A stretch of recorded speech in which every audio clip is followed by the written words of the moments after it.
Hello, everyone. I'm Charlie Hurt, along with Katie Pavlich, Gianno Caldwell, and Kennedy. And welcome to the big weekend show. The big story tonight. Donald Trump was handed a third indictment this week, this time from Biden's Department of Justice over the 2020 election in January 6th. Former President Trump appeared in D.C. federal court on Thursday, pleading not guilty to all charges. He continues to maintain his innocence, speaking to supporters at the Alabama Republican Party's annual summer dinner last night. The fake charges put forth in their sham indictment are an outrageous criminalization of political speech. So this ridiculous indictment against us, it's not a legal case. It's an act of desperation by a failed and disgraced crooked Joe Biden and his radical left thugs. Every time the radical left Democrats, Marxists, communists, and fascists indict me, I consider it a truly great badge of honor because I'm being indicted for you. Thanks a lot. As Biden's DOJ piles on Trump, the president is facing some possible troubles of his own. The newly released transcript of the House Oversight interview with Hunter Biden associate Devon Archer pulls back the curtain on Hunter Biden's alleged sketchy business deals with his dad. As the Daily Mail points out, the Devon Archer interview unveiled some shocking revelations, including Hunter Biden's habit of putting his father on speakerphone during meetings with foreign business partners. Meetings at the White House with Hunter's business partners that are missing from the White House visitor logs. Joe's attendance at meetings with Hunter's business partners that were more extensive than previously admitted, and Hunter's law firm lobbying U.S. officials and orchestrating a PR strategy for Burisma's behalf without registering under FARA. All of this after Hunter's plea deal fell apart last week. And former Attorney General Bill Barr tells Fox News justice does not appear to have been applied equally.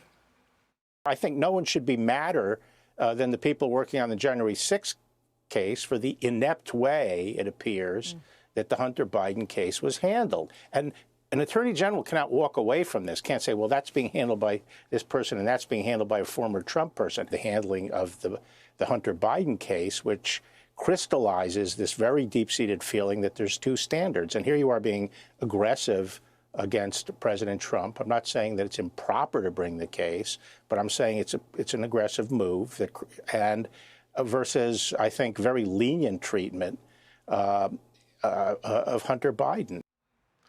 So obviously the evidence is piling up. It's pretty overwhelming, but in a weird way, Katie, obviously a lot of this information was kept from voters before the election. Yeah. But a lot of this stuff is also kind of what people have always sort of known about the Biden family. Joe Biden ran out of politics running for the White House several times over being a serial liar. And so while in a weird way it shouldn't be a terrific surprise that this is going on, maybe we shouldn't just be nailing all the details down now.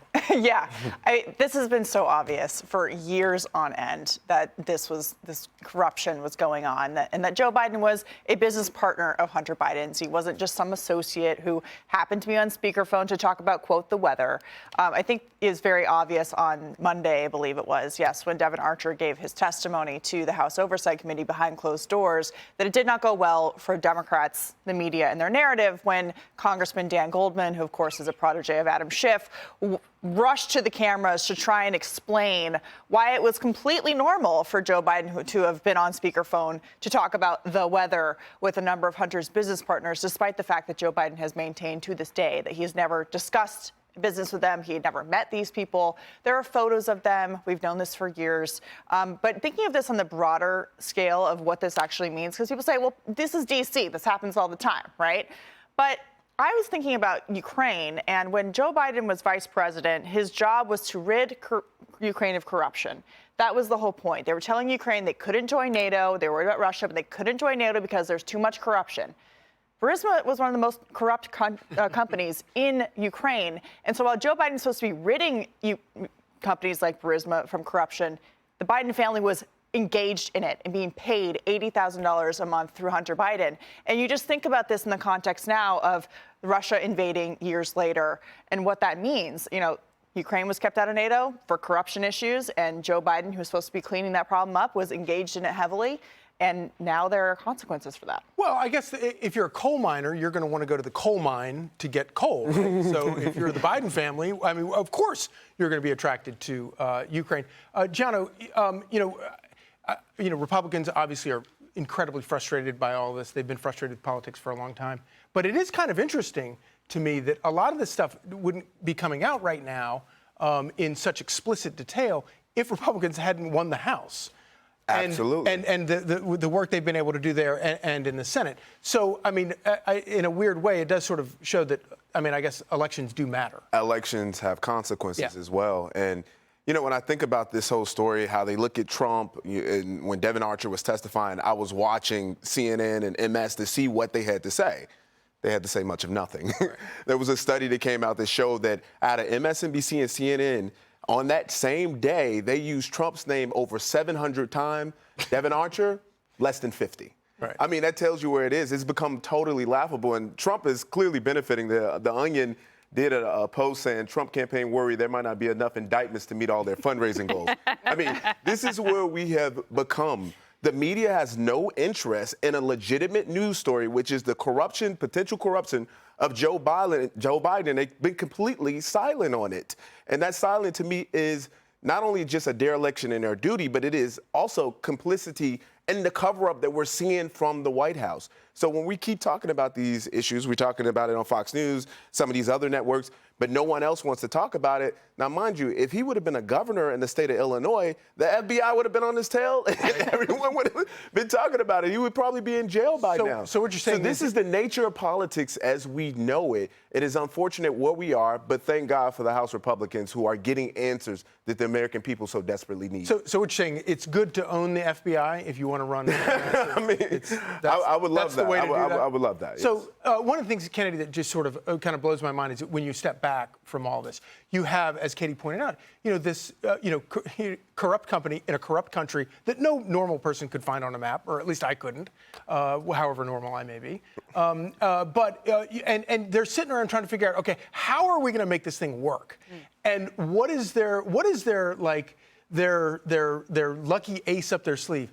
Getting a lobbyist in Washington, D.C. Oh, and then here comes $1 billion bribe. What does it say about the state of government today and the state of how much influence completely ignoring American interests, but concerned about moneyed interests abroad?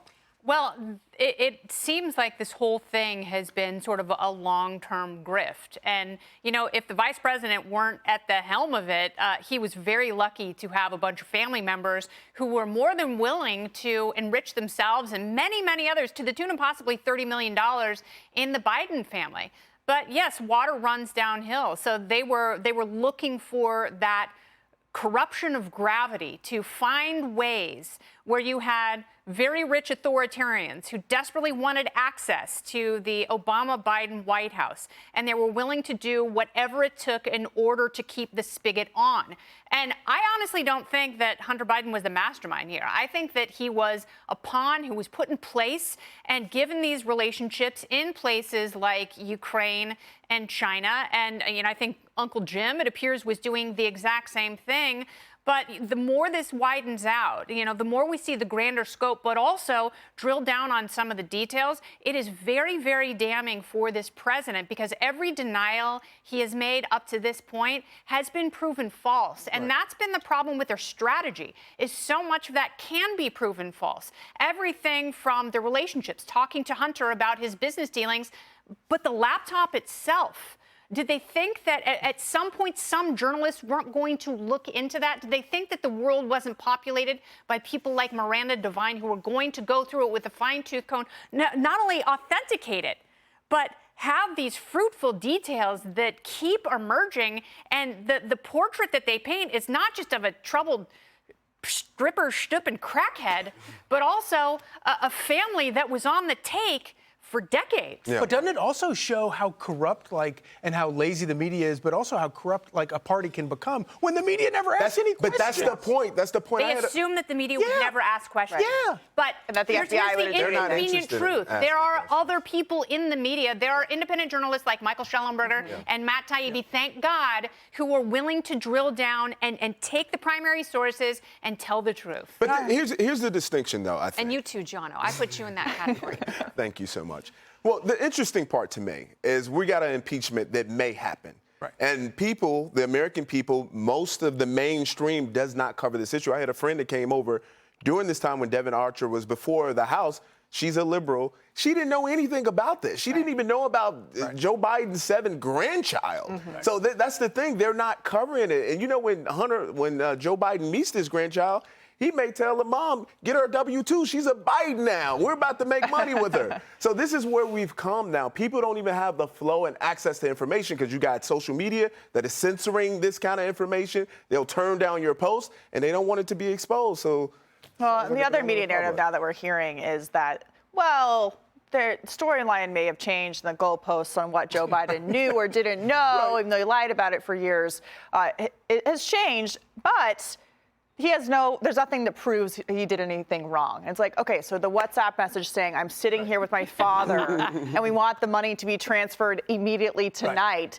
If that doesn't show you that he was involved in a way that beyond just listening in on phone calls, then you're just not willing to accept the truth. Yeah. And at the very least, it's indisputable that he lied Correct. about the extent of his good stuff. Hey, Sean Hannity here. Hey, click here to subscribe to Fox News YouTube page and catch our hottest interviews and most compelling analysis. You will not get it anywhere else.